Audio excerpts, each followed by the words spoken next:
Olá, estamos começando mais um Presepada Jurídica. Aqui ao meu lado, o grande professor, o homem desses cabelos invejáveis, né? Abisair Paniagua. Abisair. Fala, garoto, tudo bem, Thiago? Muito bem. E aí, galera, tudo bom? Vamos lá, mais um convidado super especial hoje, né, Thiago? É isso aí, pessoal. Já aproveita desde já, curte, se inscreva, compartilha este vídeo. E você sabe, aqui vale mais do que sua presença, pode valer nota. Roda a vinheta.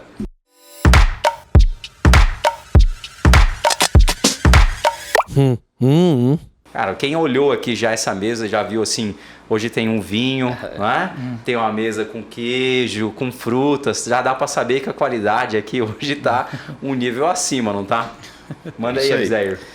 Estamos aqui hoje tendo a grata alegria, aliás, um convite que foi aceito de plano, e o que me deixou muito feliz, Thiago, que quando eu convidei essa figura especial que está aqui hoje, antes mesmo do convite ele já estava falando do programa, elogiando. Poxa, eu estou assisti o programa do Walter, o último que vocês fizeram.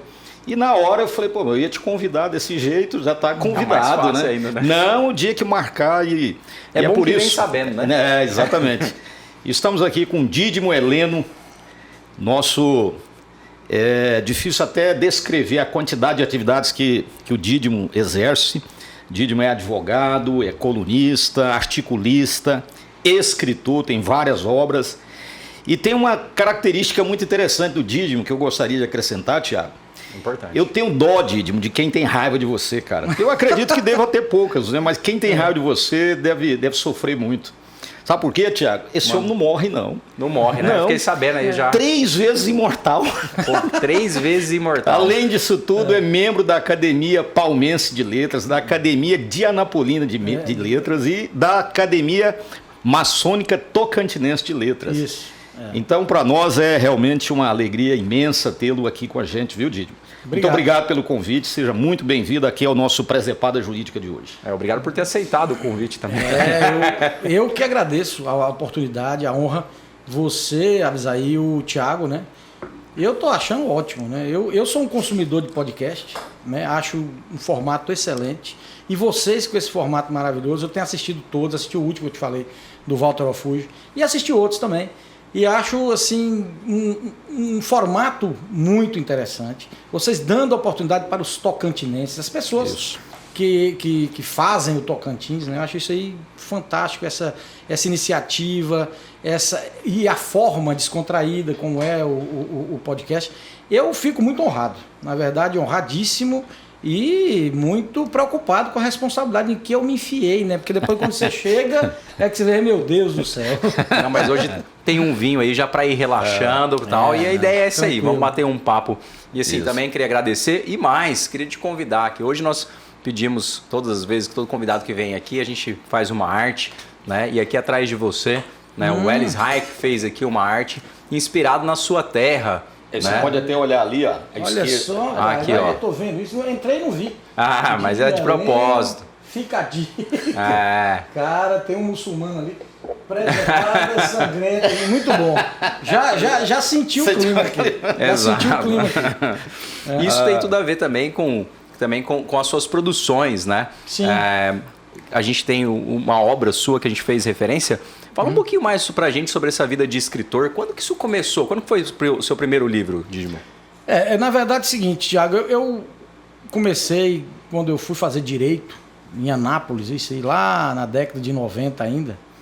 Então, um belo dia lá, eu me sentindo assim um pouco solitário, com saudade da terra, um homem provinciano que sai de sua terra quase que pela primeira vez. Fui morar em Anápolis, né? Eu sou de Dianópolis, né? Sudeste do Tocantins. De lá eu fui para Anápolis. Fui morar em Goiânia primeiro, depois passei no vestibular, fui para Anápolis. Morava só, um belo dia resolvi escrever uma crônica. Isso em 1993. Escrevi essa crônica e o título dela é O Perfil do Povo da Minha Terra. Saudade, né, da terra, tal, aquela coisa, longe de casa. Fiz essa crônica. Eu lembro que à época o Erci Filho era prefeito de Dianópolis, filho é meu primo e tal. E eu mandei essa crônica para Erci. Mandei porque é amigo meu e tal, primo, mandei, e era prefeito da cidade. Ele leu a crônica, gostou muito e enviou para o Jornal do Tocantins. Isso em 93. O pessoal do Jornal Tocantins gostou da crônica e publicaram lá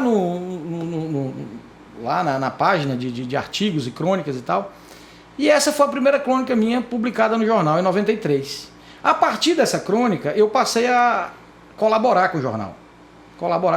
E sempre passei a escrever, periodicamente, como colaborador. Escrevia sempre, toda semana. Eu sempre gostei muito de escrever, de ler. Eu falo sempre que quem gosta de escrever, necessariamente tem que ser um bom leitor. Nem todo bom leitor vai ser um escritor. Mas todo escritor, necessariamente, tem que ser um bom leitor. Sim. E eu, como sempre, gostei de ler e ler de tudo, até bula de remédio, né? Porque meu pai falava, e isso é muito importante, e eu falo que essa é uma... Nós fomos agraciados, eu digo nós da minha geração, lá em Indianópolis, porque não tinha televisão. Eu conheci televisão com 12 anos de idade. Caramba. Se falar isso hoje é uma coisa impressionante. Né? Eu tenho 51 anos de idade, não sou tão velho assim. Mas a televisão... velho que é Abisaí.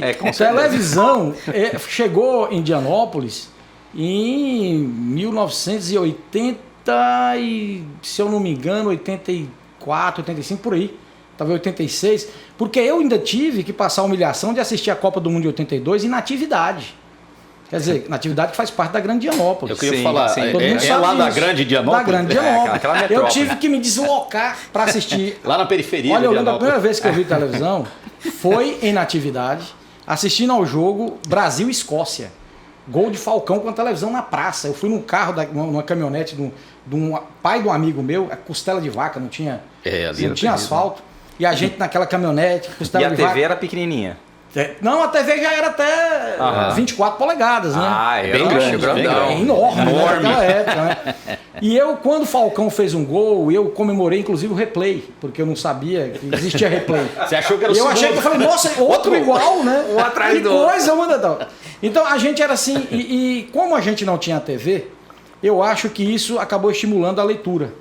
E Indianópolis é uma cidade que, apesar de ser uma cidade pequena, mas é uma cidade que, em proporção, tem muito escritor e tem muita gente voltada para a literatura.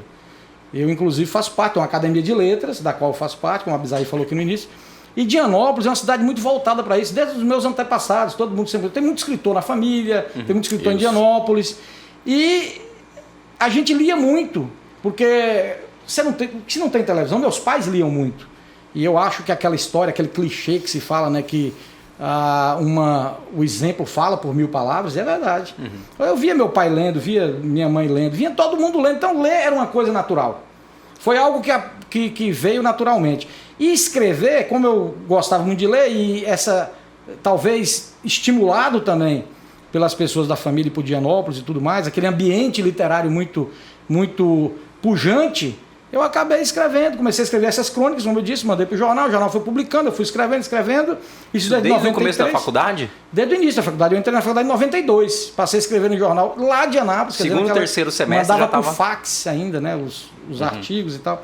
Então você vê, aí vem, e a partir de 2011, eu passei a ser colunista do Jornal Tocantins e da Rádio CBN.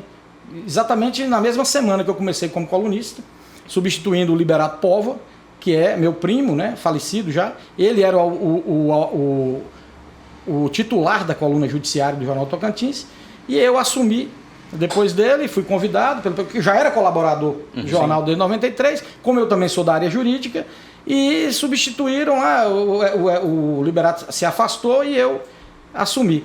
E também no rádio, e, coincidentemente a CBN veio para cá, porque também do grupo, né? Do grupo. Globo. E aí me convidaram para eu assumir também a coluna CBN Justiça, que é de entrevistas, e está suspensas as entrevistas por conta da pandemia, não voltou ainda, os estúdios não voltaram, brevemente vai voltar, e toda segunda-feira eu entrevisto alguém. Livro, como você perguntou, assim, o que eu fiz? Como eu tinha um material muito grande já publicado em jornal, crônicas, artigos, todo tipo de texto, eu fiz o meu primeiro livro, que o nome é autoexplicativo, chamado Artigos e Crônicas. Eu fiz o quê? Reuni vários artigos e crônicas que eu já escrevia. Esse livro eu publiquei em 2002. E aí eu fiz o livro Artigos e Crônicas. Foi meu primeiro livro. Depois, Livros Sangrentos, E interessante que saiu o primeiro livro em 2002, 2002, Ataque da Torre Gêmeas, né? 2002, né? 2001. 2001. Ah, né? 2001. Tinha passado já um ano do Ataque da Torre Gêmeas. E aí depois você vai para uma linha também, né? Qual que é o nome do outro livro? Que é o Livros Sangrentos. Livros Sangrentos, que vai para essa questão bíblica e que também começa a trazer a questão também dos próprios povos antigos. Do Oriente Médio, né? Isso, que também um tema que sempre me interessou, mas isso me interessou sempre, desde os meus 15 anos. Incrível, eu li algum artigo, lá em Indianópolis mesmo, eu ainda morando lá, eu li um artigo numa revista, eu tenho um tio chamado Wilson, inclusive é meu padrinho, e o tio Wilson, ele sempre foi um cara muito, assim, o leitor voraz. Casa dele, biblioteca, revista, gibis, essas coisas todas, eu sempre tive acesso. Na casa dele, ele tinha a assinatura daquela revista chamada Seleções. Eu lembro, Revista Seleções Readers. Lá vinha uma vez por mês, e toda vez que vinha eu lia aquela Seleções. E lendo um artigo sobre o Oriente Médio nessa revista, lá eu tinha uns 15 anos, sei lá, 16, eu fiquei encantado com aquele negócio. Sabe aquele negócio que te encanta? Fiquei interessado pelo assunto e passei a estudar isso. De forma autodidata. Nunca fiz nenhum curso sobre o Oriente Médio e nada, mas a partir de lá não parei mais. Até que depois eu fiz uma palestra, é uma palestra que eu ministro desde 2008, chama Conflitos no Oriente Médio, aspectos jurídicos, políticos e econômicos, e eu falo, aí passei a ler a Bíblia também, porque tem tudo a ver. Sim. Uma coisa foi puxando a outra. E a Bíblia é uma leitura que eu me interesso, embora não seja uma pessoa religiosa, mas eu gosto de ler a Bíblia. E aí eu achei aquilo fantástico, né? Porque é fantástico. E aí comecei a escrever, escrevi esse livro Sangrentos. Ele é um livro que eu retrato o Pentateuco, os 5 primeiros livros da Bíblia, que é Gênesis, Êxodo, Números, Levítico e Deuteronômio. Eu ainda tenho um projeto de escrever sobre os 43 livros do Antigo Testamento, que vai de Gênesis a Malaquias. Esse livro meu é só sobre os 5 primeiros, que é o Pentateuco, né? E exatamente por ser 5 Pentateuco, 5 livros, primeiros 5 livros da Bíblia. E eu escrevi esse livro retratando, é claro que é um livro crítico, Sim. É um livro crítico, não é um livro religioso, até o título, né? E eu fiz questão de colocar esse título, Livros Sangrentos, apesar de estar falando da Bíblia, e as pessoas chocaram, né, muitas pessoas, com esse título justamente, mas a ideia era essa. É porque a Bíblia, tem muita coisa na Bíblia que as pessoas não conhecem, mesmo os religiosos. É engraçado isso. Porque a Bíblia é aquele livro que as pessoas costumam respeitar, gostar, amar, mas não leem, quase todos não leem. Assim como tem pessoas que odeiam um livro sem ter lido, não li e não gostei, como aconteceu com o meu livro, por exemplo. Livros Sangrentos, muita gente falou assim, não li e não gostei. É um livro que já está falando que é livro sangrento da Bíblia, não pode. Como é que você ousa falar da Bíblia, né? Na verdade, eu não estava falando da Bíblia, né? Eu estava colocando ali, eu lembro que meu pai, meu saudoso pai, né, era um homem muito católico, e minha família, de modo geral, toda católica. E meu pai, quando ele leu o livro, ele ficou impressionado, né? E ele, assim que eu lancei, eu falei, filho, eu vou ler esse livro seu. Ele leu, aí ele falou para mim, rapaz, onde é que você tirou aquele tanto de coisa? Você tá doido? Eu falei assim, pai, eu tirei da Bíblia. Tá tudo lá. Que está aí, eu tirei ipsis literis da Bíblia. Porque eu trago os trechos da Bíblia e comento aquilo. O livro é isso. E meu pai ficou abismado, mas isso não está na Bíblia? Eu falei, tá. E meu pai era um homem católico, daqueles que não perdiam a missa de domingo, mas ele não lia a Bíblia, como normalmente o católico tradicional não faz. O evangélico, o protestante, faz isso mais com frequência. Mas sempre com a interpretação de um pastor, de um padre. O que eu fiz, ousadamente, sem ser cientista das religiões e nem nada, um leigo que resolveu ler a Bíblia e escandalizado que fiquei com o que li, com muita coisa do que li, principalmente no Antigo Testamento, e é uma leitura que eu adoro, que a Bíblia para mim é uma ótima literatura, gosto muito de ler a Bíblia e continuo lendo até hoje, porque eu acho fantástico, é uma literatura, eu até brinco, falo assim, Gabriel Garcia Marques certamente leu a Bíblia, para ele criar o realismo mágico que ele criou, porque a Bíblia é uma coisa fantástica, existem coisas lá que poucas pessoas sabem que existem, e como meu pai leu, eu lembro quando meu pai leu teve um trecho da Bíblia que meu pai leu, que ele ficou escandalizado, particularmente com que é a história de Jefté. Porque Jefté é um homem, né? um hebreu, que ele faz um pacto com Deus para ir lutar com os amonitas, se eu não me engano, tal. E ele vai Queijinho tá bom também. Faz o pacto e fala assim, ó, deixa eu te falar, vou na uva também, eu vinho com uva. Ele falou, ó, eu vou dizer uma coisa pra você. Você vai ganhar a guerra. Isso Deus, com o pacto de Jefté. Mas quando você voltar da guerra, a primeira pessoa que sair da sua casa e você abraçar, você vai ter que cozinhá-la para mim. Bom, já é chocante. Nesses termos. Nesses termos. Cozinhá-la para mim. Jefté, não interessa, eu quero ganhar a guerra e tá feito o pacto, meu senhor e tal.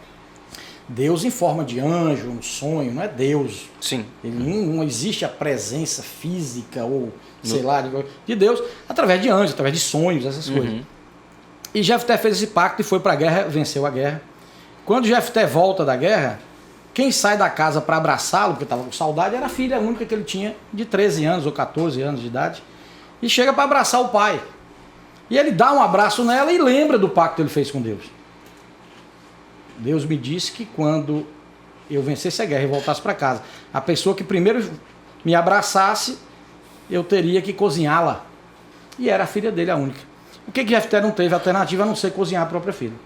E ele disse para ela, olha, eu vou ter que fazer isso porque prometi a Deus. Prometi a Deus. Tá? Ela entendeu, embora era uma virgem ainda, que isso não era bom para os pais, deixar as filhas. Mas ele fez isso e está lá desse jeito. É claro, quando você conversa, quando meu pai leu, e qualquer pessoa que sai, eu estou contando essa história, tenho certeza que muita gente fica chocado com isso. Isso está na Bíblia. Agora, você vai conversar com um religioso, vai falar, não, mas isso é alegoria, isso é uma metáfora, é uma alegoria, é um... Tá, mas eu sempre fico... o que me instigou a escrever o livro foi exatamente isso. Para mostrar, porque as pessoas às vezes não lêem a Bíblia, mas lêem um livro sobre ela. Né? Até porque é mais fácil. Né? E aí ele fala, olha, qual é a necessidade de um livro, se diz sagrado, ter uma... Ainda que seja uma alegoria.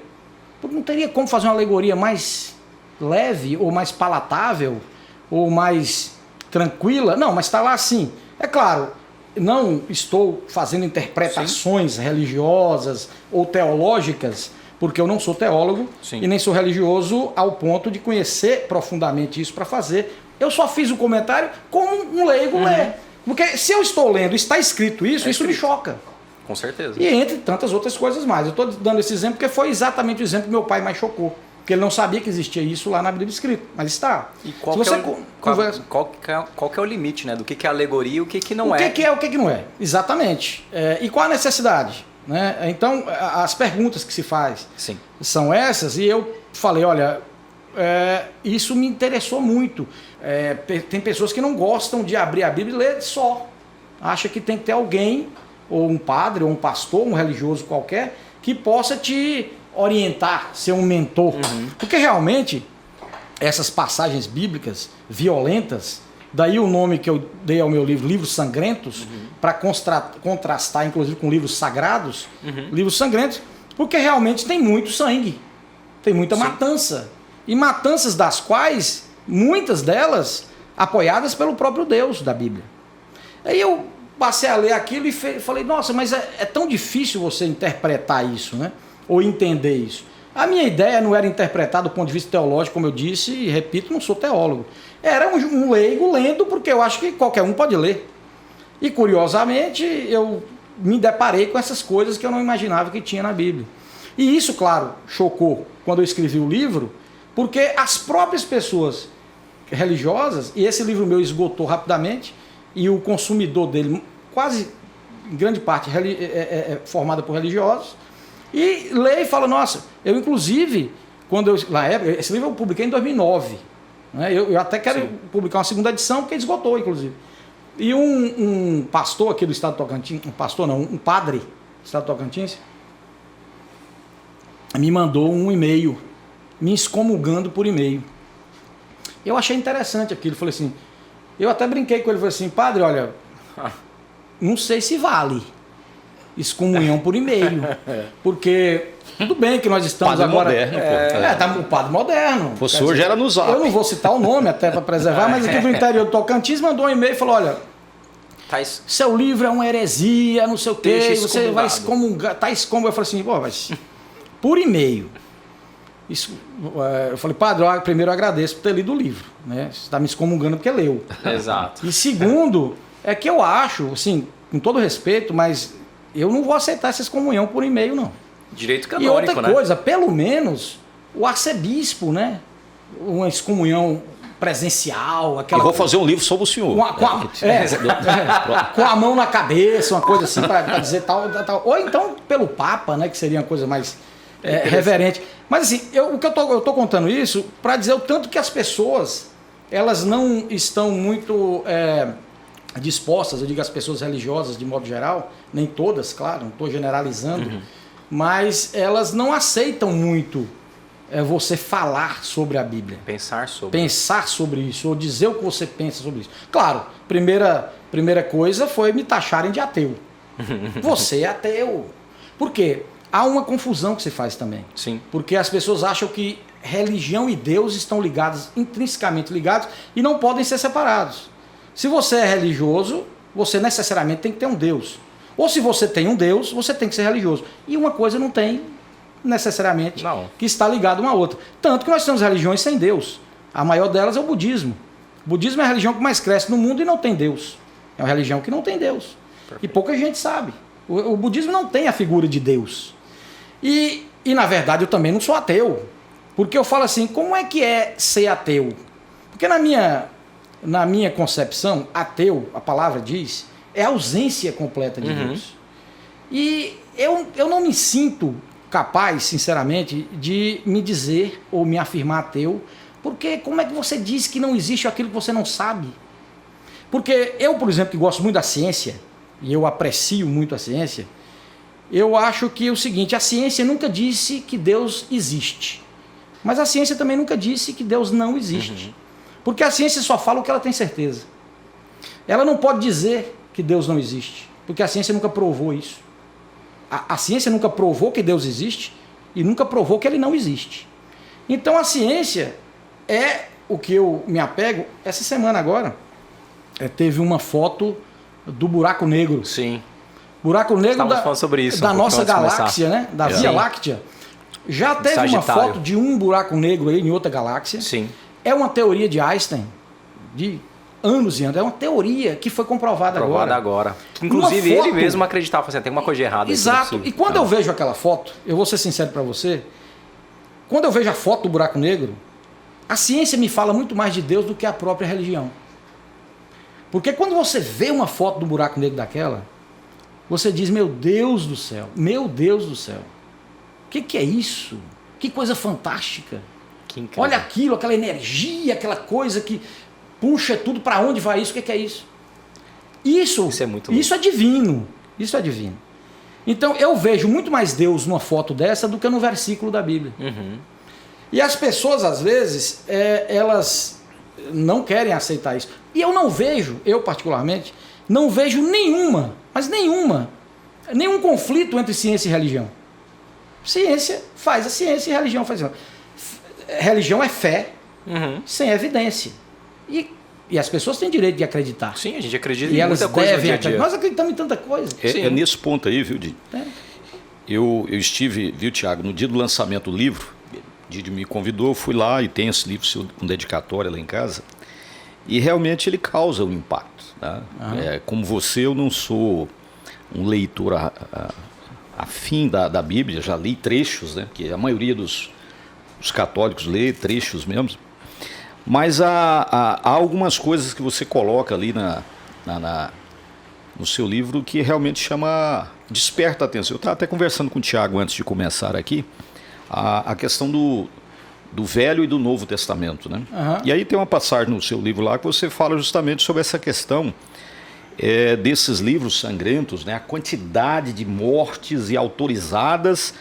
E não é a morte em nome de Deus, é autorizada mesmo. O que está lá? Por exemplo, aquela passagem, não sei se é Josué, não vou me lembrar, que ele manda derrubar umas muralhas, é Josué? Me parece que sim. E aí, quando Deus autoriza depois que invadir, não é para sobrar nenhuma vida. Sim. Nem homem, nem mulher, nem idosos, nem crianças, nem animais. É para matar tudo. E ele entra e mata tudo. Existem várias passagens assim. Qual o sentido disso? Né? Aí você fala nas alegorias e tal. O grande problema é a maneira como se interpreta, não é nem interpretação, é como se utiliza esses livros sagrados. E aí o Tiago já tinha puxado, e eu quero puxar essa ponta para cá, com relação à questão do fanatismo.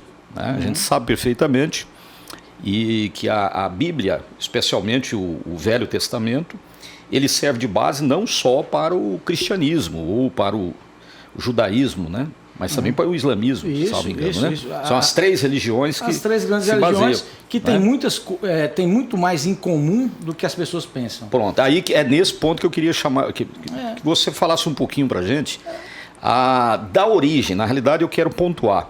Onde é que começou a cisma entre judeus e os muçulmanos? Onde é que começou isso? Como é que começou e hoje, como na verdade, questão do conflito, né? Abisai, na ordem cronológica, a religião mais antiga é o judaísmo. Dessas três grandes que eu estou dizendo. Né? Que, na verdade, há quem conteste isso. Há historiadores, cientistas das religiões que dizem o seguinte, chamam o judaísmo de grande, mas ela é muito pequena em termos numéricos. Né? O budismo tem muito mais, o hinduísmo tem muito mais, o shintoísmo tem muito mais. Mas grande no Ocidente, para nós do Ocidente, é a religião que é a base ali. Ela é cronologicamente a mais antiga, depois o cristianismo e depois o islamismo. O islamismo ele foi fundado 610 anos depois do cristianismo. Só para você ter ideia, quer dizer, 610 depois de Cristo. Então, assim, é uma coisa completamente... Quando começou?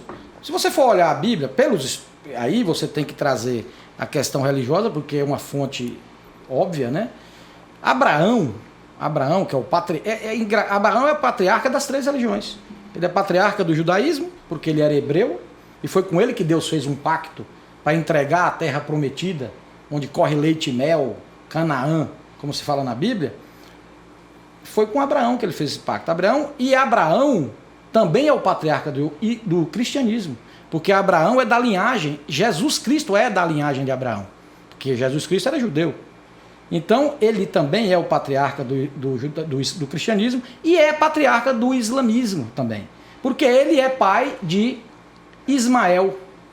Ismael é o filho que Abraão teve com a sua escrava chamada Agar. Ismael se transforma num arqueiro, fazia arcos, vai para o deserto, e a história de Ismael e Agar para aí na Bíblia. Sabe onde é que ela vai recomeçar? No Alcorão. O Alcorão, 610 anos depois de Cristo, você entendeu? Sim. Aí vem a história de Ismael, tanto que os islamitas são chamados também de ismaelitas. Por conta de Ismael, que era filho de Abraão com Agar. Quando Moisés leva o povo lá do Egito até a terra prometida, quando ele chega lá, quem é que está lá? Os descendentes de Cã. Porque Cã já tinha ido antes, que foi expulso pelo pai. São povos primos. Aí aquela guerra, depois começa o livro de Josué, que é aquilo, mata tudo e entra e tal, e toma aquilo. Então, se você for olhar, as religiões elas têm muito parecido. O Deus chamado Alá, que é o Deus islâmico, ele, na verdade, é o mesmo Deus, com nuances diferentes. Eu fico brincando que é um Deus que come quibe, né? Gosta de comida árabe. Mas, na verdade, é o mesmo Deus. Porque esse Deus bíblico ali, porque Abraão é o patriarca dessas três religiões. Sim. O anjo Gabriel, Sim. O anjo Gabriel, ele transita em todas as três religiões. O mesmo anjo. Caramba. O anjo Gabriel no judaísmo é aquele anjo que Deus falou para Abraão, você vai matar seu filho Isaac. Para provar a fé que tinha em Deus. Sim. Quando ele puxa a faca para quem aparece? O anjo Gabriel.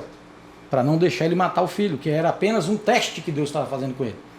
O anjo Gabriel é também aquele que anunciou a Maria no cristianismo que Jesus Cristo, ela iria dar a luz a Jesus Cristo, sim, o Filho de Deus. E é o mesmo anjo, Gabriel, que ditou o Alcorão para Maomé. Rapaz, era trabalhador, hein? Trabalhador e eficiente. Todas essas questões que envolvem religião, elas são muito complexas, porque existem interesses. Sim. E as religiões, normalmente, o grande problema, eu falo, olha, quando se fala assim, quando me taxam de ateu, né? Eu falo, mas você também é. Todo mundo é um pouco ateu. Se você for analisar do ponto de vista Você é ateu com relação ao Deus do outro. Com certeza. Você só acredita no seu Deus. Quem é que é o bom? É o seu Deus. Você vai ser salvo por ele é o melhor, ele é que vai te levar para o paraíso. O Deus lá dos muçulmanos é o melhor para eles. É aquele Deus que vai te levar e você vai morrer, vai encontrar 700 virgens. Que é algo realmente muito tentador. Depois que você morrer, vai dar trabalho. Mas o sujeito, quer dizer, cada um tem o seu Deus, cada um tem seus interesses. Então, quer dizer, se você diz que não é ateu, mas não acredita no Deus do outro, você é ateu em relação àquele Deus do outro. Você não é ateu em relação ao Deus seu. Aí vem a questão do conflito. Estou interessado assim, em saber a questão do conflito. Especialmente o conflito entre os judeus e os muçulmanos ali. Tem a ver com essa questão religiosa, territorial? Qual é o lance desse conflito que parece que, pelo menos para a gente que está longe aqui, só vê religioso, geográfico, é uma briga que, se fôssemos colocar, Abisaí... E tem fim essa briga? Você acha que tem fim? Não, acho que não. Infelizmente não, porque, veja só, se a gente coloca aqui para a nossa realidade, é como se fosse uma disputa possessória. Quando os judeus, os hebreus, eles passaram a se chamar judeus a partir do Império Bizantino, Império Romano no Oriente Médio. Antes eram hebreus, como está lá na Bíblia, no Antigo Testamento são os mesmos judeus de hoje. Quando eles chegam na Palestina, levados por Moisés, que traziam ele da escravidão do Egito, e chega lá, estavam os cananeus e os jebuseus, os filisteus e vários eus, que estavam ali desde quando Canaã foi expulso por Noé e foi para lá. Quando eles chegam lá, eles dizem assim: essa terra é nossa. Sim. Por que é suas? Nós já estamos aqui. É nossa porque Deus nos deu. Se Deus foi o criador de tudo, então ele pode dar o que ele quiser para quem quiser e essa terra é nossa. Mas isso é como se eles tivessem o título, ou a propriedade, a escritura da terra, mas não tinha posse. Deus, que era o dono, famoso no proprietário, deu para ele. E esses que estavam lá dizem: não, mas nós temos a posse, nós estamos aqui na terra. E foram expulsos. Então, há essa questão. Há a questão de, depois que os judeus entram, 900 anos depois disso, quase, é instalado o Estado hebreu, comandado pelo rei Davi, com esse símbolo da estrela de Davi, 2 triângulos invertidos e sobrepostos. Era o símbolo do Estado hebraico que Davi. Por isso que ela está na bandeira de Israel hoje. Porque eles alegam isso até hoje. Nós fundamos o primeiro Estado naquela região, que foi o Estado hebreu, do rei Davi. Depois vem Salomão, filho de Davi, e outros reis mais. Estão todos lá, livro de Reis 1 e 2 da Bíblia. Os reis daquela região. E eles alegam: nós tivemos um Estado instalado e tudo mais. Quando eles são expulsos dali, esses povos que estavam ali, árabes, em sua grande maioria, eles saem ali para aquela região em volta daquilo tudo. Em volta daquilo foram criados outros países. Esses países que tem hoje do Oriente Médio. Líbano, Síria, né? Jordânia, Cisjordânia. Cisjordânia não é país, é um território. Aí nós temos que falar da Palestina. Acabada a Segunda Guerra em 1945, o mundo ficou estarrecido com aquilo. Cerca de 10 milhões de judeus morreram, né, nas mãos do nazismo. E aí já existia um movimento chamado movimento sionista, que ele vinha lá do meados do século XIX, que era uma espécie de movimento no mundo para trazer os judeus de volta para a sua pátria. Onde era a pátria dos judeus antes? O Estado hebreu fundado por rei Davi, que era na Palestina. Então tem que voltar esse pessoal para lá. E aí, quando acabou a Segunda Guerra Mundial, os aliados, Estados Unidos e os aliados venceram a guerra. Sim. O que é que nós faremos com os judeus? Eles não têm pátria. Eles foram expulsos lá, pelo Império Romano ainda. E eles falaram assim, os líderes: nós queremos voltar para a nossa terra, que Deus deu para Abraão, que Moisés nos entregou, que Davi instalou o Estado hebreu. É lá na Palestina. Mas na Palestina não tem um lugar melhor não, já estava cheio de muçulmano de novo lá, vai ter um problema. Não, é lá mesmo, é que a gente quer. Israel, o Estado de Israel, foi fundado ali na Palestina. A Palestina ela é uma região dentro do Oriente Médio. Muita gente pergunta, o que é Palestina, né? Palestina é um país, Palestina é um continente, Palestina é uma faixa de terra que comporta 3 territórios. O Estado de Israel, a faixa de Gaza e a Cisjordânia. O Estado de Israel é o único, como se diz, Estado, com fronteira definida, com mapa, com tudo, com soberania. Foi instalado depois da Segunda Guerra Mundial e tem um brasileiro que teve um papel importantíssimo nisso. Foi Oswaldo Aranha.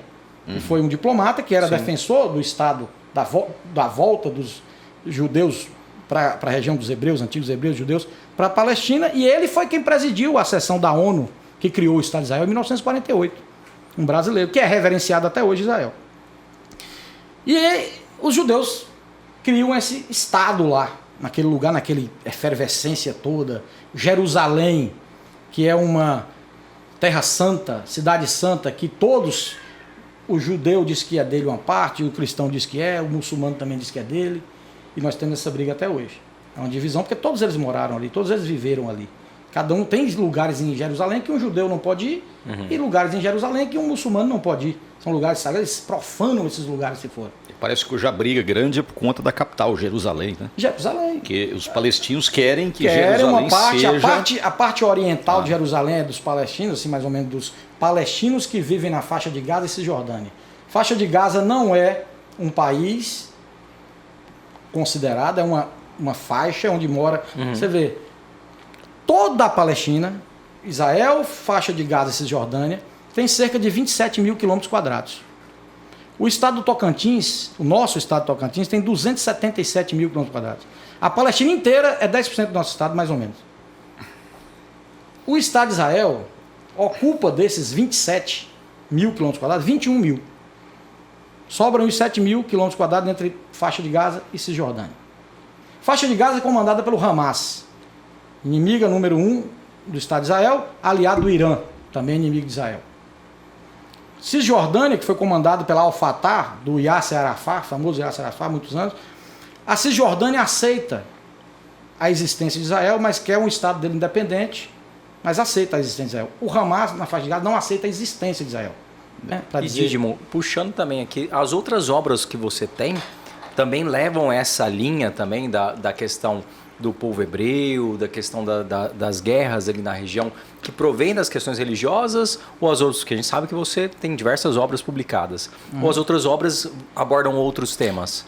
Aborda, por exemplo, eu tenho um livro chamado Os Impostores, que é uma novela, mas não é uma novela no sentido de folhetim, né? Sim. É uma novela no sentido do gênero literário novela, que é, na verdade, uma história com poucos personagens. São 2 personagens, Boris e Cícero, que eles, na verdade, são 2 impostores, porque eu criei essa história, né? Porque eu acho interessante na sociedade, nós, principalmente agora depois da rede social ou da internet, sim, nós estamos assim repletos de especialistas, né?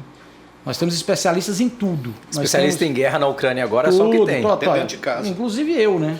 Sou especialista em guerra na Ucrânia agora. Não, mas você tem, tem coisa. Cara, o que você mostrou de conhecimento agora, a gente sabe que você tem. Todo mundo quer falar sobre tudo e muitas vezes falando sobre o que não sabe.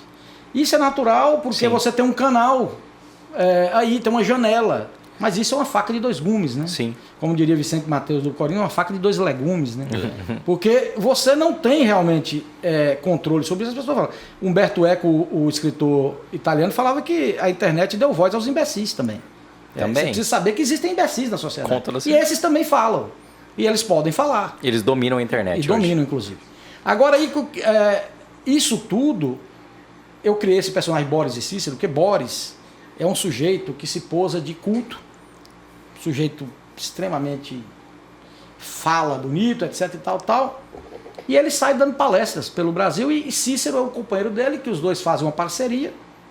Boris, ele vai lá e lê as resenhas dos livros e fala sobre isso, e fala sobre tudo, e ele passa a ser uma espécie de ícone nacional de um país fictício, que pode ser o Brasil, mas eu não digo quem é o país, qual o país. Mas ele fica famosíssimo, e ele é um impostor. Na verdade, ele só faz de conta que sabe. Ele não sabe. Então isso nós vemos aí na sociedade o tempo todo. Então eu criei esses personagens, chamo os impostores, Boris e Cícero. Não vou falar mais para não dar spoiler. Tá, né? com certeza. Mas os outros... E tem outro livro, que é esse outro livro, Artigos Escondidos, Livros Sangrentos, Os Impostores, e esse outro livro que chama Retiro do Mato Adentro. É esse aí que foi... Esse também foi polêmico, porque é o seguinte, o que acontece? Eu sou muito fascinado por essa questão religiosa, embora eu não seja religioso. Sim. Mas eu gosto muito disso. Nós percebemos. Eu gosto muito disso.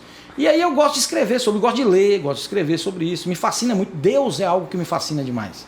O Deus do Antigo Testamento. Sim. Né? Que eu fico sempre na dúvida se Deus criou o homem ou se o homem criou Deus ali do Antigo Testamento. Sim. Que ele é um personagem maravilhoso. Né? E esse Deus do Antigo Testamento, no meu livro Retiro do Mato Adentro, ele está de saco cheio da humanidade. Porque a humanidade é muito chata. Eu fico pensando, se eu fosse Deus, eu não daria conta um dia de Deus. Imagina você, com um cargo, entre aspas, de Deus durante um dia. Você assistiu aquele filme Todo Poderoso do Jim Carrey? É mais ou menos isso, né? Quer dizer, veja só, se você pudesse ser Deus durante uma semana, e as pessoas sempre falam assim, né? Pô, se eu pudesse ser Deus, eu faria... Deve ser uma coisa chatíssima, né? Ser Deus, eu fico imaginando. Então, no livro Retiro do Mato Adentro, Deus do Antigo Testamento, ele sai lá do Antigo Testamento e vai passar férias em Retiro do Mato Adentro. Ele está de saco cheio, ele quer ir para um lugar e quer descansar. Se eu quero descansar. E como é que Deus descansa se Deus é onipotente, onisciente e onipresente? Ele vê tudo, está em todos os lugares ao mesmo tempo e ouve, vê tudo, sente tudo. Quer dizer, é uma coisa complexa para uma pessoa ou um ser como esse tirar férias. Alguém fica no lugar dele? Não, ele tirou férias e abandonou, ele estava de saco cheio, estava mal-humorado, ele simplesmente foi para Retiro do Mato Adentro. Ele falou que ia no banheiro. Olha, deixou São José ali cuidando de tudo, né? Na portaria do céu. Ó, fica aí, onde é que não me interessa, tô indo embora. Quer dizer, é um desespero muito grande. Deus está indo embora para onde, meu Deus? Onde é que Deus vai? Deus foi para Retiro do Mato Adentro, que é uma cidade fictícia, obviamente. Sim. E ela fica num lugar inóspito, em cima Não é ali serra. na grande metrópole. Ali... Se é lugar... Não é perto de Dianópolis. Serrano, sabe um lugar frio. Perto da Natividade. Perto de Natividade. E Jesus Cristo vai ali, cara, e vai tirar férias daquela cidade que tem 600 habitantes. E ele vai, claro, disfarçado de homem. Uhum. Ele chega num burro grande, com um chapelão na cabeça, com aquela barbona de Deus que a gente conhece. Sim. O personagem, ele tem a cara daquele Deus da Capela Sistina, pintado por Michelangelo. Ele é aquele cara. Só que ele tá com chapelão, roupas civis, né? E Deus chega... Disfarçado. Marchando com aquela vozona de Deus, que eu imagino que deve ser uma voz maravilhosa, né? Aquela voz que vem do céu, retumbante. E ele chega em Retiro do Mato Adentro, com o seu burro, né? Marchando. Aquele povo perdido ali, isolado, vê aquele homem e todo mundo fica impressionado. Deus muito grande, altíssimo, tem mais de 2 metros de altura. E ele chega tal, imponente, e aquele povo humilde, simples. E ele chega e fala assim, onde é que mora o pastor da cidade? Porque a cidade ela tinha 600 habitantes. 580 eram evangélicos. Tinha mais ou menos 20 só que não eram evangélicos. E ele fala assim, eu quero ir para... Onde é que o pastor Joventino Alameda mora? O nome do pastor é Joventino Alameda. E Alameda por causa das Alamedas de Palmas. Botou o nome dele de Joventino Alameda. E ele... Aí o povo fala assim, ele mora ali. E ele vai pro rumo da casa de... Joventino e o povo atrás, né? Era uma atração, uma cidade que não tinha nada há séculos. Aí vem aquele homem e todo mundo vai e ele chama Joventino. Certeza que no meio da turma tinha alguém falando assim, vai ter quebra-pau. Não, vai escolher. Joventino. Olha, deixa a satisfação. Deve ser algum delegado ali que vai prender o Joventino. Deve ser o oficial de justiça. O oficial de justiça vai trazer alguma coisa. Joventino abre a portinha da casa humilde dele. E aquele homem zarrão ali na frente dele, dentro do burro, aí Deus desce do burro, entra na casa de Joventino. Ô Joventino, claro, Deus sabe de tudo. Sabe o nome de todo mundo, sabe? É Deus, velho. Mas ele perguntou onde morava. Não, perguntou, lógico, mas para disfarçar. Ele não queria que ninguém soubesse. Eu pensei que ele estava sem GPS. Só que aí é que vem um negócio, Thiago. Porque o Deus do Retiro de Mata Dentro, aquele Deus do Antigo Testamento, ele passa o tempo todo tentando disfarçar que ele é Deus. Entendi. Porque imagina um cara que é Deus, tendo que mostrar que não é Deus. Milagre, basta ele olhar para uma coisa fixamente que acontece alguma coisa. Você tá de férias, né? De férias, ele queria relaxar, ele queria ser um homem comum. Não quero. Aí ele chega, perguntou onde era a casa, aí Joventino abre e tal, Joventino entrou. E ele fecha a porta ali e o povo fica lá fora. Sabe, o que vai dar isso aí? E ele entra, aí Joventino olha para ele assim, pois não, o senhor, então falou assim, você é o Joventino Alameda, pastor aqui da cidade, tal, não sei o quê. Aí começa uma conversa com ele. Depende. Conversa. Pra quem? Aí Joventino começa a olhar para Deus desconfiado. Ele fala assim, rapaz, parece que eu já vi esse cara. Não é porque com aquela carona de Capela Sistina, Deusão, aquela barbona branca, né? Quando ele tira o chapéu, aquele cabelão, né? Ele falou assim, nossa. Aí ele já ficou com aquela reverência toda, que o cara era diferente, 2 metros de altura, dentro de sua casa, humilde, chega ali em Retiro de Mata Dentro. Ele falou, pô, não, o que o senhor deseja? Eu quero descansar, cara. Eu vim passar aqui uns tempos com você. Mas quem é você? Não.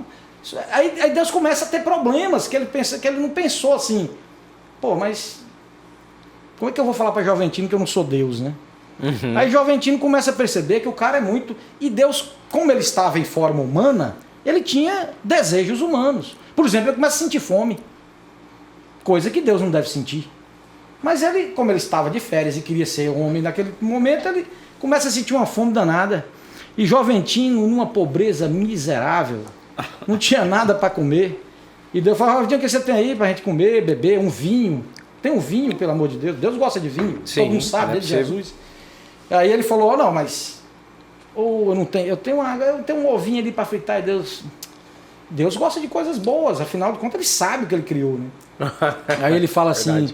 Joventino, Joventino, eu tô numa fome lascada, não tem nada, uma galinha, não tem nada, não tem. Aí eu sei que ele vai. Leite e mel. E aquela fome de Deus vai incomodando ele. De repente, Joventino vai na cozinha, quando chega lá tem uma picanha mal passada, assim, ó, fumegante, um vinho francês, um trem. Joventino vê aquilo, nem sabia o que era aquilo. O que é isso? Ele falou, não, traz isso aí para mim. Era Deus fazendo milagre já. Com certeza. Porque ele já não estava aguentando. Já tendo que trabalhar. Aí volta e meia, ele, sem querer, ele fazia um milagre ou outro. E tal. Aí Joventino desconfiou. Ele falou assim, eu tô achando que o senhor é Deus. Aí Deus, por fim, falou, Joventino, eu vou revelar logo, porque eu não tenho paz. Eu tô aqui ouvindo gente pedindo perdão, pedindo não sei o quê, pedindo para... Eu tô vendo aqui uma mulher agora, que Deus é tudo, né? Sim. E ele vai naquela agonia toda, e o livro transcorre naquela...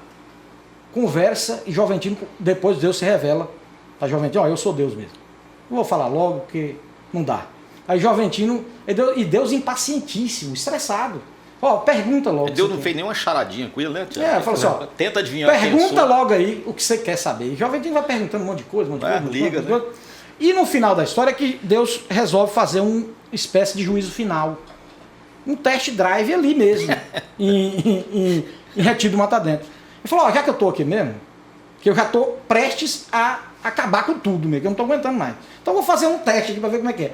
E Deus sabia de tudo ali. Sim. O livro tem 30 e poucos personagens. E Deus sabe da vida de todo mundo que ele é Deus, né? E Deus resolve fazer. E o pastor Joventino tem um filho chamado Jesus de Nazaré da Silva. Porque como ele era pastor, ele fez em homenagem a Jesus de Nazaré da Silva. Só que Jesus de Nazaré da Silva é um pecador daqueles mais, né? Tá mais pra Barrabás. E Deus fica revoltado. Como é que você bota o nome do meu filho num homem desse, né? Péssimo desse. E aí ele vai fazer o juízo final e aí transcorre a história. Também não vou falar mais. Muito bom. Também tem uma obra sua que publicou junto com a sua esposa, correto? Não, mas esse... Retiro do Mata Dentro. Esse foi adotado por uma escola, não foi? Esse livro ele foi adotado por uma escola aqui num colégio... Uma honra. Eu esqueci o nome do colégio cristão, inclusive. Sim. E deu uma polêmica danada, porque o professor, quando ele... Essa que é a minha curiosidade. Por causa da história que você conta aqui. O professor colocou o livro como leitura obrigatória? Para os alunos e tal. Livro didático. Paradidático. Aí teve uma mãe, e esse livro estava aqui à venda numa livraria, e o dono da livraria, inclusive, me chamou depois e falou assim, Didi, tá tendo um problema, nós vamos ter que tirar seu livro, cara. Eu não sei o que faz. Tô aguentando esse tanto de reclamação aqui. O povo querendo devolver o livro. Eu falei assim, pô, mas tem 7 dias, né? Porque o Código do Consumidor diz, mas eu falei, pô, é uma questão jurídica até interessante, porque você devolve com vícios ocultos ou defeitos da coisa, né? Mas um livro tem defeito? Quer dizer, a sua ideia, ela pode ser caracterizada como defeito? Pode devolver um produto porque eu não gostei do livro ou não gostei da ideia? E aliás, 7 dias é tempo demais, deu para criar o universo, não deu? Exato. Deus não criou o mundo em 7 dias? Pois é. Em 6, né? Descansou no 7. Pois é. 7 foi lá para retiro do matamento. 7 dias não. No 7 ele foi para retiro. E aí o que acontece? Quando chegou lá no... isso foi um problema, porque aí teve uma mãe que foi lá no colégio falar com um professor de língua portuguesa que tinha indicado meu livro. Sim. E dizer, olha, esse livro não dá. O cara, Deus de férias, Deus não sei o que, nós tínhamos que tirar isso aqui e tal, não sei o que. Eu sei que eu fui chamado na escola para dar uma palestra. Caramba, para falar legal. sobre o livro, para me explicar. Por quê? Eu achei interessante a ideia. É uma inquisição. Achei interessante, exato. E isso em pleno século XXI. Sim. E eu falei assim, não, então eu vou lá. Você foi caracterizado de Deus? Não. Podia ter chegado. Aí eu fui lá e falei, não, vou explicar. Aí eu disse isso, que na verdade é quase que inócuo, né? Você falar para quem... Falar para convertidos é muito difícil. Aí eu disse, olha, a minha ideia não é ofender, obviamente. Eu estou fazendo literatura. E até usei um pouco de humor para isso, que eu gosto. E dizendo isso, não acho que seja uma heresia, uma coisa assim. Dídimo, mas também dentro dessas obras também tem uma que você publicou então com sua esposa, correto? Não, eu não publiquei ainda. Eu escrevi. Ah, você escreveu, mas ela não está publicada ainda. Não está publicada. Esse é um livro... Na verdade é uma reunião de textos anarquistas, que eu acho assim interessantíssimo. Hoje, com a internet, você até pode achar esses textos por aí e tal. Sim. Mas eu fiz uma pesquisa muito minuciosa de autores que eu gosto, inclusive Tolstói, Dostoiévski, russos e outros grandes da literatura universal, inclusive Eduardo Galeano, que é um uruguaio, etc. E eu reuni vários textos anarquistas. Textos assim que falam de coisas que normalmente você não ouve por aí. Tipo assim, demonizando o trabalho. Sim. Porque essas coisas anarquistas mesmo. Sim. Eu achei muito interessante. Eu nunca publiquei, eu não publiquei esse livro ainda. Mas e minha mulher, junto comigo, porque nós fizemos a pesquisa juntos, nós somos organizadores, inclusive, na verdade, desses textos, que são textos raríssimos, interessantíssimos, porque eles trazem coisas que a gente não ouve. Por exemplo, tem texto de Tolstói, o russo, que eu nem sabia que ele tinha escrito aquilo. Coisas fantásticas, assim. Então é uma reunião de texto, mais pela curiosidade, não porque eu seja anarquista, mas porque eu acho muito interessante a forma como essas pessoas escrevem e tal. Eu tenho esse livro e tenho um outro livro que eu escrevi agora, recentemente, eu terminei de escrever, que chama Manual de Como Não Viver. Esse é um livro também que eu não publiquei e sinceramente Natália, nem sei se eu vou publicar. Eu estou numa situação complicada aqui. Do lado direito... O homem tem não sei quantos livros. Do lado esquerdo, o outro cheio de livros aqui também. Pô. É verdade. Aí eu não dou conta. Eu tenho o Thiago também tem obras publicadas. Tenho 5 nada de tributário ignorante que em coautoria. Né? Que maravilha. Todas inspiradas no Abizar Paniagua. Então, assim, são poucas obras. Não, mas tem algumas interessantes aqui que a gente... Mas assim, eu só tenho escrito sobre direito tributário em específico. E por falar em direito e professor, Abizar Paniagua, né? Fala, garoto. E voltando, inclusive, na minha pergunta anterior, falar em professor... Né? Quando eu questionei a respeito da sua esposa, a professora Leda, né? Que foi minha professora. Aliás, professora Leda, né? Um forte abraço para você. Foi uma professora incrível. Não, eu ia mandar um beijo, né? Mas tá do lado da esposa, né? Não pode. Pode mandar, né? Aluno pode. Pode. Então tá, professora Leda, um beijo para você, minha professora de química, uma professora incrível, muito paciente com esse aluno que deu trabalho, né? E aí foi engraçado que aqui nos bastidores, conversando com o Dídimo, aí não, porque a Leda te elogiou muito, que você era muito inteligente, só que eu sei o aluno que eu fui, entendeu? Ou seja, eu era muito eficaz na cola. E eu também não colava muito bem. Eu colava muito bem. Até essa percepção deu certo. A gente não poderia dizer outra coisa, né? Não, e outra coisa, e ela estava certa, né? Que você sabe disso. Né? Imagina, cara. Tanto é que você está aqui, olha aí. Olha que você junto com a Abisaí, né? Eu tenho muita honra. Ela, inclusive, é fácil comprovar comigo, só o que ela disse. Mesmo. Eu tenho honra de ter sentido professores incríveis, né? O legal de ter... Eu estudei em Palmas e fui fazer faculdade em São Paulo. O legal de ter tido toda essa história é de andar aqui pelas ruas agora formado, né, atuando e sendo professor, e poder encontrar com meus professores, que eu tenho muito orgulho, né, assim, dessa profissão e de poder ver meus antigos professores, né, professora Leira e todos os demais, professor Aníbal, presidente do sindicato aí dos professores em escolas particulares, nosso presidente, né, porque ele é presidente do nosso sindicato, também sintam-se abraçados e honrados por todo esse trabalho que vocês fazem. E aproveitando, Dídimo, aí já passando ainda sobre antes, Thiago, se você me permite, eu só queria só comentar rapidamente sobre o último livro que eu escrevi. Porque sim, eu só citei o título e não falei um pouco sobre ele. Eu queria só falar rapidamente. Claro. Qual é a ideia dele? Que é um livro que, inclusive, eu nem sei se eu vou publicá-lo. Porque, na verdade, eu tenho um amigo que fala assim, não, você vai publicar. Depois que você fica velho demais, aí você publica tudo. Você não tem... Por enquanto, chama vai chegar lá, viu? Manual de Como Não Viver, porque é o seguinte... eu escrevi para meus filhos. Eu tenho 2 filhos, Eduardo e Ricardo, de 13 e 14 anos. E eu pensei, rapaz, o que eu gostaria de deixar para meus filhos? Eu gostaria muito de ler um livro que fosse escrito para meu pai, para mim. Sim. Eu queria que meu pai tivesse escrito um livro. Já pensou seu pai escrever um livro para você? Eu acho que isso é legal, né? Eu gostaria de ter. Meu pai já faleceu e eu teria ficado extremamente feliz se ele tivesse deixado um livro escrito para mim, contando a vida dele. E o que eu fiz? Eu peguei entre 6 de dezembro de 2017 e 6 de dezembro de 2018, durante um ano, portanto, eu escrevi todos os dias, mas religiosamente. E olha que tá aqui um homem que nem tão religioso assim, mas religiosamente eu escrevi. De 6 de dezembro de 2017 a 6 de dezembro de 2018, escrevi um livro, um livro de memórias e diário. E eu datei de 6 de dezembro a 6 de dezembro, contando a minha vida desde que eu nasci até agora e o dia que eu estava passando. Eu narrava os acontecimentos importantes ou interessantes do dia. E todo dia, por mais que a gente... Engraçado, é uma terapia isso. Depois eu percebi. Você percebe 2 coisas quando você escreve um diário de memórias. Eu reportava ao passado e escrevia sobre aquele momento da minha vida, é que sua vida é muito insignificante e muito importante ao mesmo tempo. Tem coisas que parecem banais e que depois que você para pensar, na verdade não é tão banal assim, e coisas que você pensa que são importantes nem são tão importantes assim. E eu escrevi durante um ano, todos os dias. O livro tem 1000 páginas.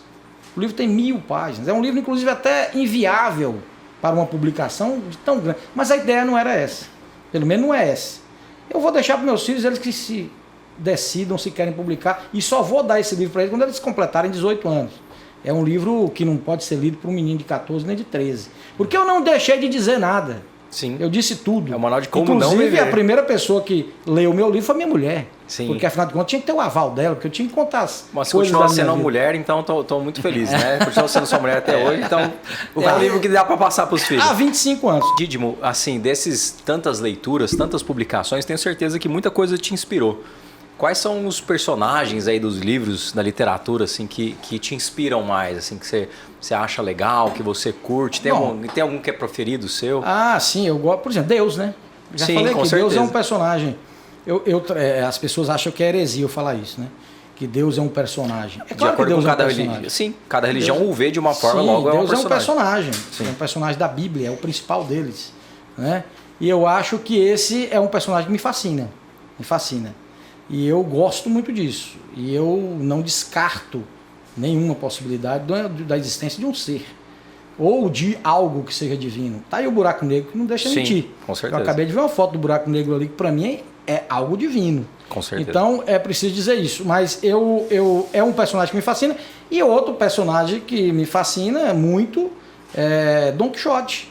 E Sancho Panza, que eu acho que isso que eu estava questionando naquele... Eu até digo que... Eu brinco com um amigo meu, né?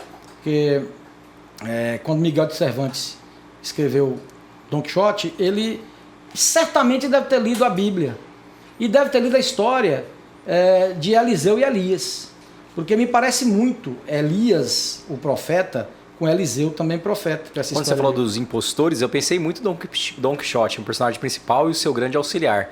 quando você narrou a história, eu lembrei bastante. Isso, são personagens que eu gosto. Então, não sei se você viu que a gente sempre faz, todo episódio a gente faz uma brincadeira aqui com o nosso participante, né? E aí sempre você faz uma obviamente, dancinha, uma coisa. obviamente não vai ser diferente. Meu Deus do céu. Não sei se você já viu Isso aquela não tava- brincadeira. isso não tava no no script, script, no contrato, não. No contrato. Não sei se você já viu aquela Você revelou o brincadeira. negócio do livro, a mulher aguentou filmar. Nossa. Dancinha, eu não sei se ela... Dancinha, não sei se ela vai suportar, não. Casamento de 25 anos tem limite. Não né? pode Quer ter dizer, dancinha, né? Não sei se você já viu aquela brincadeira que você põe aqui assim, ó, uma carta na testa, e aí a gente vai dar dicas do seu personagem e você vai tentar adivinhar quem que é o personagem que você está segurando. E aí agora é igual. Aqui temos 3 personagens. Certo. Por favor, coloque aqui, ó. Pegue do jeito que tá. Coloque aqui na sua testa. A gente vai receber 3 dicas. Quanto mais cedo você conseguir, melhor vai ser. Meu Deus do Não céu. deixa ele ver. Primeiro esse? Esse, tanto faz. Não, põe pra ele escolher. Põe os 3 aí, que ele escolher. Eu tá escolho valendo. qualquer um aqui? Qualquer valendo, um pode escolher. e coloca nessa posição. É, Tá, exato. tá. Então aqui, tá. Isso. Pronto. Aí, ó. Posso começar? Pode. Ele é um excelente... Esse personagem, tá? Todos são personagens aí fictícios da literatura, dos nossos romances. Ele é um exímio boxeador. Um exímio boxeador, cara. Deve ser Ernest Hemingway. Não. Não, ele não é personagem, ele é um autor, é um escritor. Isso É um personagem. Só personagem. Ele é só personagem, não existe ele. Fictício. E pode ser, Eu inclusive. vou te dar mais uma dica. Você quer mais uma e dica? pode ser até de desenhos animados, etc. Não, de livros, literatura. Sim. Pode. Tá. Ele toca violino também. Boxeador e violinista. Meu Deus do céu. Não me lembro. Ele é um detetive. Ah, Sherlock Holmes. Muito bem. Muito bem. Ah, Sherlock Holmes. Muito bem. Pronto. Aí. Matou. Aí, muito bem. Pode pegar mais um aí. Aí. Pô, Bom, esse... E esse vai dar trabalho. Não, esse é fácil. É difícil. Os pais deles se chamam Tiago e Lilian. Como é o nome do seu pai? Sua Não, meu mãe. pai. Os pais dele chamam Tiago e Lilian. E Lilian. Não deu, né? Não deu. Tá, ele morava com os tios. Não morava com esses pais, morava com os tios. Tiago e Lilian. E morava com os tios. Cara, não consigo ainda. Tá. Dá mais um aí. Mais uma dica. O seu arqui-inimigo o atacou quando ele era criança e ele ficou com uma cicatriz pro resto da vida. Quando ele era um bebê, ele foi atacado, ficou com uma cicatriz pro resto da vida. Na testa. Na testa. Meu Deus do céu. Uma cicatriz na testa. Na cara. testa. Assim, Deixe-me ver.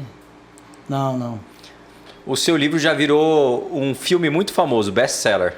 Best-seller é o livro e o filme é um filme muito famoso. Cara do céu. Não? Não. Na realidade é uma série, né? São vários filmes, né? Ah, então aí, tá vendo? Aí. Então já perdeu todas as chances. Olha o nome aí. Ah, Harry Potter. Bem ouvi. Pois é. Então tá bom, mais Era uma. você tinha que falar que era bruxo. Aí, mas aí eu vou te entregar. Mais uma, última chance.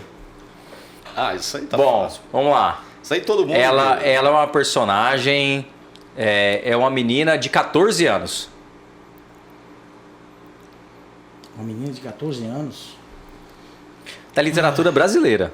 Isso é da literatura. Ah, da literatura brasileira. Uma menina de 14 anos. Uhum. Meu Deus do céu, quem seria? Essa menininha. Não, assim só de 14 Uma jovem, na verdade não é menina, é uma jovem já, né? É. Porque é um livro mais antigo, então certamente 14 anos naquela época não era tão menina, já era mais jovem. Ela tem cabelos grossos, longos e usa trança. A trança é ligada uma trança na outra. Cara, mas... Ainda essa dica é difícil. Porque é só um trecho do livro que ele narra essa... Você não tá falando de Capitu, né? Pô, acertou aí. Capítulo de Machado de Assis. A última dica era parabéns, olhos de ressaca. Na segunda Se você dica, falar assim, os na olhos segunda. negros como as asas da graúna. Aí, Era a segunda, exato. Era assim, na você fala. terceira. Ah, tá. Não dava Parabéns, eu. Bom, tá, eu tô feliz que eu sou Harry Potter, né? É, literatura mais recente, tá, mais recente. mais J.K. Rowling. Mas eu li dois só dele, assim, da série, né? Depois Eu li todos os Você leu livros, todos, eu né? gostei bastante. E é legal, é legal. É aquela percepção, não sei se você tem essa percepção, todo livro é muito melhor do que o filme. Teve algum livro desses que foram adaptados para o cinema que você falou, nossa, esse foi muito bem adaptado, ou ele é melhor ainda no cinema, ou sempre no papel ali ele é mais gostoso? Sim, devo ter assistido algum. Normalmente o livro é melhor, né? Muito Até melhor. porque O livro é muito melhor. é muito. Você tá antes do demônio de Brown. De lá o Dan Brown. Dan Brown, que escreveu também aquele livro do Código da Vinci. Código da Vinci, sobre aquele mistério da Mona o Lisa e Código tal. da Vinci, Código da antes do Vinci. demônio. Pois é, eu na verdade assim, eu sempre acho que o cinema é maravilhoso mesmo, eu sempre gosto, mas o livro, eu acho muito difícil você conseguir, até pelo espaço, né? Até pelo espaço e pela criatividade de um escritor que ele tem mais. O cinema é diferente, é uma arte diferente. Você tem que resumir aquilo. O cinema é maravilhoso, né? É uma coisa que você tem que resumir. Sinceramente, eu não me lembro de um livro que tenha sido retratado no cinema com a maestria do que o próprio autor conseguiu colocar ali. Não me lembro, assim. Sim, é sempre melhor. Eu sempre acho que o livro é melhor. E aproveitando, Dídimo, trazendo aqui sobre literatura, queria te questionar a respeito de como que essa literatura tem te auxiliado na parte dos seus artigos e na coluna na área do direito. Ou seja, imagino que para ter toda a frequência que você faz, na qualidade de que você faz, tem que ser um esforço gigantesco, né? Então você tem que buscar fonte, conseguir achar o que é interessante. Não sei se você sabe, mas um dos episódios nossos tem tudo a ver com você. Uhum. O episódio do Gustavo Borges, a gente leu a coluna que você fez sobre o Gustavo Borges e falou, poxa, ia ser muito legal trazer essa história da forma que você narrou pela luta Gustavo contra Gustavo, acho que era alguma coisa assim, o título. Assim, né? E foi justamente que era o título dos nossos cortes, né? Para fazer essa homenagem a você. Então saiba que o seu trabalho, ele perpetua. As pessoas se inspiram neles e a gente não deixa de ser diferente. Então, como que é esse trabalho lá das colunas? Como que isso te soma também no exercício da própria advocacia? Um grande advogado aí, sócio num escritório que a gente também tem muita amizade, né? Lá com o Dr. Renato Cury e tudo mais. Renato Cury, João Fernando Nogueira Alves. Pessoas incríveis. São pessoas incríveis, né? Essa parceria maravilhosa, meus amigos e sócios, né? Do Cury Aleno Nogueira, pode falar, né? Sim, pode. Tiago, é como eu disse no início, não tem como você gostar de escrever sem gostar de ler, né? Porque a fonte, hoje eu converso com algumas pessoas e falo assim, olha, a gente tem eu sou muito agraciado, assim, por fazer parte de um mundo em que você tem tanta informação disponível. Olha, eu que sou, assim, um apaixonado por geopolítica, por exemplo, né? Estava falando para a Bisaí aqui antes de começarmos a entrevista. Hoje nós temos esse formato aqui que vocês estão fazendo, podcast, que eu adoro, sou consumidor. Sim, quase que diário de podcast. Você reúne todos os temas de o que você quiser hoje, o que você quiser saber, o que você quiser ouvir, o que você quiser entender e se aprofundar, você tem à sua disposição. Basta que você pesquise e se interesse por isso. E eu uso muito a internet dessa forma, como fonte de informação mesmo, e gosto de ler muito. Acho que livros ainda são as grandes fontes de conhecimento, né? Porque você, apesar de nós termos hoje a internet e tudo mais e tal, agora o livro, eu sou um apaixonado por livro, gosto de cinema demais, acho também que é uma coisa maravilhosa. E se informar, ler muito e ler porque não só notícia, né? Não só consumir notícia, ler literatura, romances, coisas que realmente te inspiram, histórias fictícias. Eu gosto disso, gosto de ciência, gosto de filosofia, de história, adoro biografias, eu gosto de me inspirar em grandes nomes, em homens e mulheres que deram certo, né? Sim. E que deixaram assim lições maravilhosas. Eu acho isso uma grande fonte. Eu sou um leitor de biografias também, adoro porque eu acho que isso te inspira, isso te faz ter vontade de viver, de conquistar as coisas e tal. E gostar de conhecimento, né? A gente o exemplo gostar. arrasta, né? É lógico. Sim. E aí você tem aquele entusiasmo, né, de ver como o outro foi. E normalmente as histórias são inspiradoras justamente por isso, porque nada é fácil, né? E você percebe que nada é fácil. Não existe nada fácil. Desses artigos todos publicados aí na coluna e tudo mais, que a gente vê que retrata diversos casos da nossa magistratura tocantinense como do mundo inteiro. Você tem essa vai para outros estados, vai para outros países, isso é muito interessante. Algum dia deu algum problema, alguém que achou ruim o seu comentário, porque você não faz só uma narrativa, você vem carregado de impressões, carregados de informações também. Sim, às vezes até dou opiniões. E se não é uma matéria jornalística, é um artigo mesmo, né? Artigo, e muitas vezes eu dou opinião, né? Sim. E sobre, claro, é o ônus de quem escreve e de quem escreve todo dia. A chance de quem escreve todo dia de errar é muito maior. Sim. Primeiro que, obviamente, se você está escrevendo... Agora, só acho que quando você escreve, ou quando você se propõe a isso, você tem que estar aberto a essas coisas. Inclusive a críticas, né? E eu recebo muitas críticas. Tanto críticas positivas quanto negativas e críticas de pessoas, como você disse, que não gostam do que eu falei. Hoje mesmo eu tive uma experiência dessa, né? E hoje nós vivemos num mundo tão polarizado, né? No Brasil, por exemplo, tudo que você fala... Hoje um sujeito, porque se você fala contra determinado candidato é porque você apoia o outro. Se você fala contra o outro é porque você apoia o outro. Quer dizer, todo dia eu sou ou esquerdista ou direitista. Quer dizer, nunca é neutro. Nunca eu sou neutro, Então, assim, isso faz parte do mundo que nós vivemos. Você tem que estar preparado para conviver com isso, não tem como. E eu recebo isso com muita naturalidade, porque eu gosto, inclusive, que as pessoas... Eu sempre acho que negócio é igual o padre que queria me excomungar. O melhor de tudo foi ele ter lido meu livro. Agora, perfeito. A reação das pessoas sobre o que você escreveu, ela pode ser qualquer uma. Até porque você não pode escrever pensando nisso. Sim. Se eu fosse escrever pensando em agradar, e esse é um grande problema, né? Quem escreve é o seguinte, a minha preocupação enquanto colunista é passar a informação correta, com credibilidade, com correção. Isso é o principal. Isso é o que deve ser o principal. Não se alguém vai gostar ou deixou de gostar. Porque as pessoas muitas vezes confundem o mensageiro com a mensagem. Sim. Né? As pessoas acham que o fato de eu estar dando a notícia é porque eu penso aquilo. Não é isso. Eu estou dando a notícia. Perfeito. E muitas vezes eu não dou a minha opinião, eu dou a notícia. E muitas vezes eu dou a minha opinião. E quando eu dou a minha opinião não é algo para agradar. A opinião é a minha opinião. Sim. Se você concordar com ela, ótimo. E se você não concordar com ela, ótimo também. E nem é imutável. Desde que seja com respeito. É imutável, e amanhã eu posso pensar diferente com sobre certeza. aquele mesmo fato. E a gente está vivendo uma época complicada também. Muito. Essas redes sociais, especialmente a mais comum que nós temos, que é o WhatsApp, e fazer parte de vários grupos, tem a história da notícia que chega, exatamente por conta dessa polarização, há um repasse automático daquilo que te agrada e repassa para frente, como sendo verdade, sem fazer uma checagem pessoal. Isso, né? É a tal da fake news. Exato. E eu já vi muita coisa acontecer da seguinte forma, e de pessoas que têm que ter um cuidado maior. Então, por exemplo, eu como alguém que atua na área jurídica, como advogado, como professor da área, eu não posso me permitir passar uma mensagem, mesmo que o que esteja escrito meio que me agrade, mas eu tenho que desconfiar, né? E fazer uma checagem é tão simples, você fazer uma checagem na internet hoje. E eu já participei de grupo de pessoas aí que passam a notícia, eu vejo aquilo e checo, depois eu volto num grupo e falo, gente, cuidado, isso não é verdade.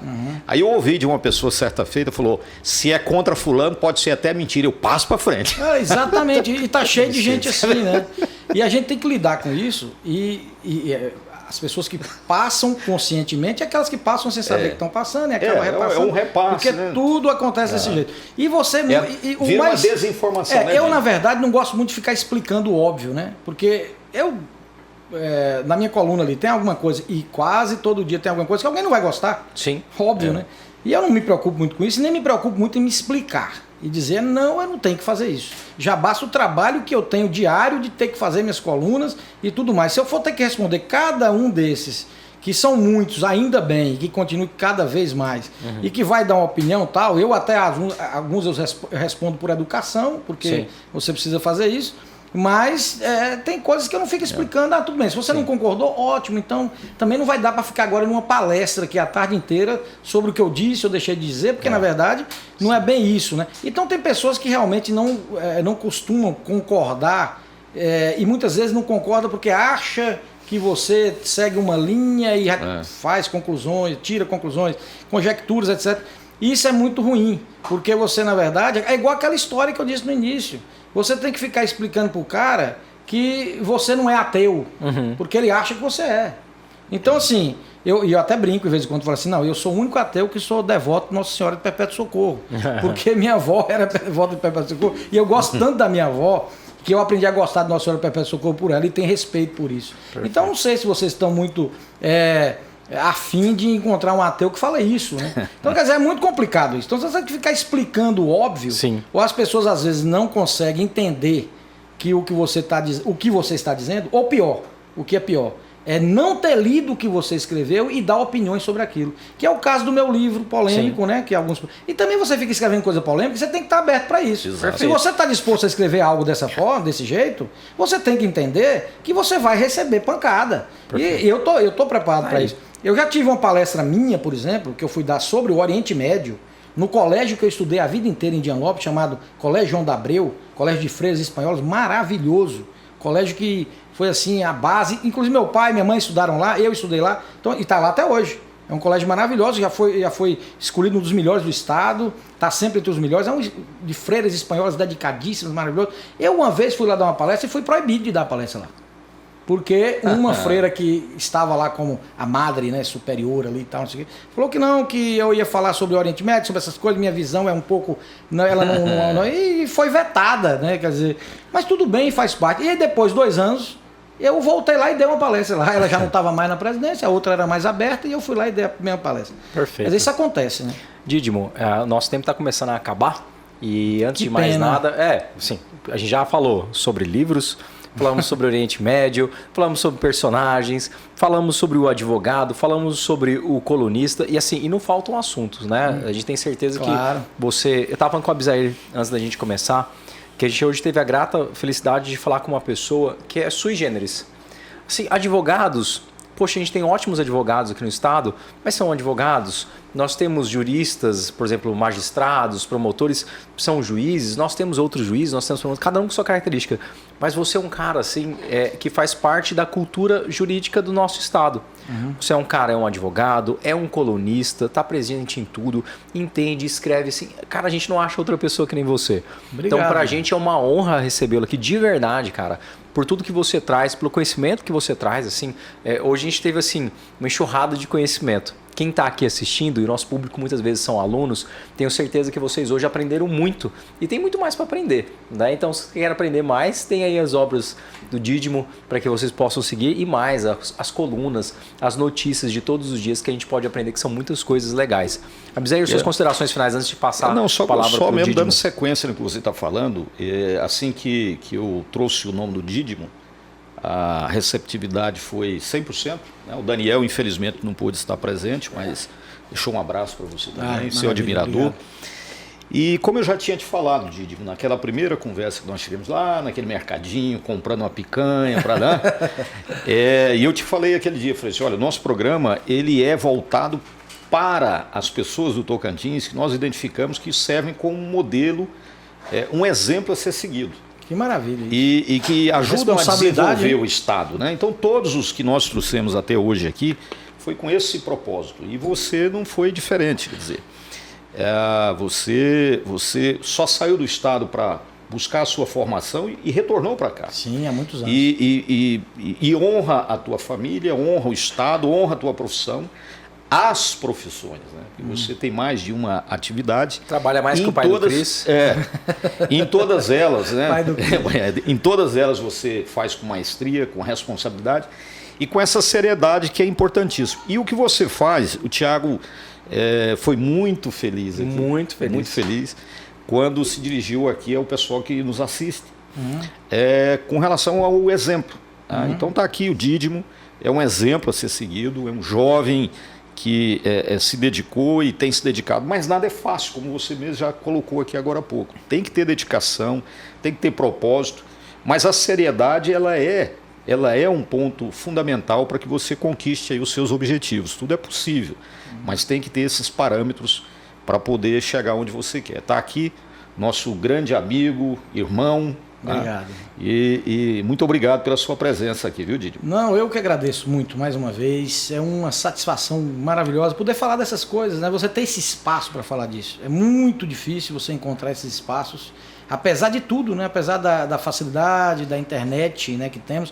Mas falar desses assuntos, sim, normalmente você tem que ter um espaço. Eu agradeço demais vocês pela oportunidade de falar isso. E assim, tudo que você disse aí, a responsabilidade é muito grande. A gente tem que lutar todo dia, né? E tem que... mas tem que ser bom, né? Tem que ser bom, tem que ter prazer no que você faz. Exato. Né? Tem que ter prazer no que faz.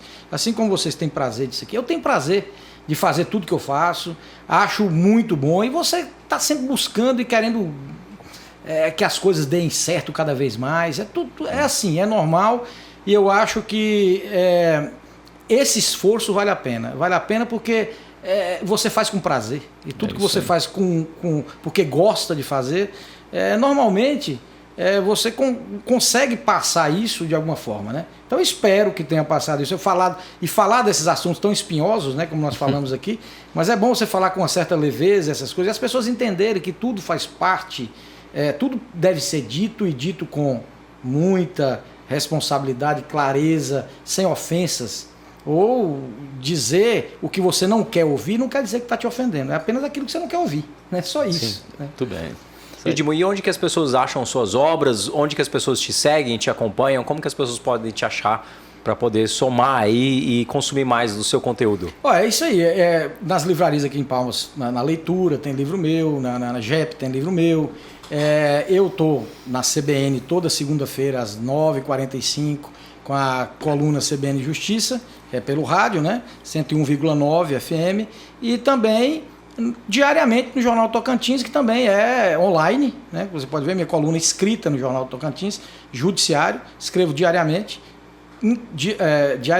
todo dia, né? Porque eu passei na cidade aqui no Tocantins, assim, temos carne de sol diariamente, dia sim, dia não. Quer dizer, a minha é diariamente mesmo. Diariamente de todo dia. Dia sim, dia também. É isso aí, pessoal. Tivemos hoje a honra de falar com Didimo Heleno, né, escritor, advogado, colunista, imortal, e não morre por 3 vezes, porque é imortal 3 vezes, deixando isso claro, né? E é ótimo tê-lo aqui, e também é ótimo ter vocês aqui. Não deixe de inscrever, não deixem de curtir, de compartilhar este vídeo. Eu já estou quase aqui, tomei 2 taças de vinho, a língua já está pesada, né? 2 ou mais, enfim. Inclusive, né, a sua presença aqui, a sua presença vale muito, vale até nota. Volte muitas vezes. Até o próximo vídeo. Valeu. Esse vinho é do bom. Que bom, cara.